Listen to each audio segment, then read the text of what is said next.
Some fluke fishermen like to pick up some live killies before boarding the party boat angler out of the Atlantic Highlands Marina. But this mate, Brian Costello, is more than happy to take care of everything else to help customers catch fish. Make sure we have bait. We have a freezer down below. Bring up all the bait. Mainly help people on and off for a while. Usually about a quarter after, start collecting the fares, get all that going. On the way out, we make the bait cups, pass them around, put the nets down. People rent a rod, just show them how to use them and everything. Once the business is taken care of, it's time to help people catch fish. Yeah, keep her fluke. Good size, big enough you don't have to measure it. Brian relies heavily on tips to earn his daily keep.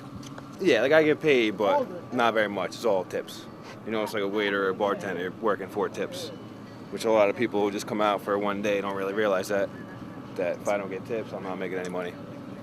And what are some of the toughest parts of his job? When I first started, a guy hooked me in the face. It wasn't even really his fault. He was just bringing in a fish, like a bass. It was nighttime. The hook popped off, hit me right here.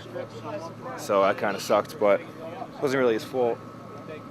Then every once in a while, I just get people that are drunk and belligerent, After checking for the pool-winning fish, Brian starts to fillet the day's catch. This is the part that really takes a toll on his hands. They don't really, now they're kind of used to it, but when I first started, they would just hurt all the time, every day. I'll go home, untie my shoes, and my hands would just hurt. But at this point, they're pretty much numb, Don't really bother me.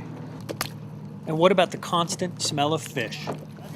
Yeah, the smell stinks. I get home from work and my money stinks like fish, my clothes stink like fish, my car stinks like fish. So that's pretty disgusting.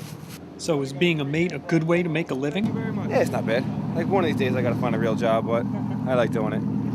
I started doing it in the summer when I was in school. And somehow now I'm doing this full time, going to school part time, but it's not bad.